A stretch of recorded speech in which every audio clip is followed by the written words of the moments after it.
Guys so மட்சிமா ஸ்டேஷனுக்கு வந்துட்டோம். So இது ஸ்டேஷன் வந்து ஏர்போர்ட்டு மாதிரி இருக்குது. ஏர்போர்ட்டோட அப்படியே பாதி ஏர்போர்ட் மாதிரி இருக்குது. சரியான ஸ்டேஷனு. ஏர்போர்ட்டு நினச்சிடாதீங்க, இது ஸ்டேஷனு.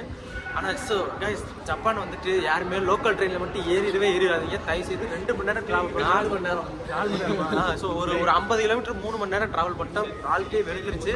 ஜப்பான் ட்ரெயின் எக்ஸ்பீரியன்ஸ் தான். ஸோ ஃப்ளைட்டு தான் பெரும்பாடுன்னு நினச்சேன். ஃப்ளைட்டோட தான் ஜப்பான் லோக்கல் ட்ரெயின் ரொம்ப ஸ்லோவாக இருக்குது.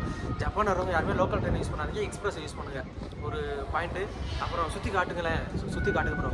இது வந்து ஒரு ஸ்டேஷன் மாதிரியே தெரியல, ஏர்போர்ட் மாதிரி இருக்குது. ஏர்போர்ட் நினச்சேன் அதுக்குள்ளே இந்தியா வரைக்கும் நினச்சிடாங்க. இந்தியாவில் வரல, ஸ்டேஷன் தான் சுற்றி பார்க்க வந்துருக்கோம்.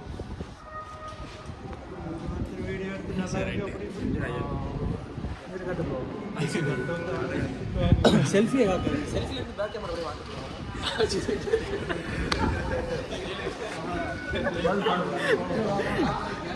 ப்ரோ மட்சிமா கேஸ்டில் அடுத்து வந்து மட்சிமா கேஸ்டில் போகிறோம். ஸ்டேஷன் வந்துடுறீங்க. இப்போ கேஸ்டில் போகிறோம், வாங்க போய் பார்க்கலாம்.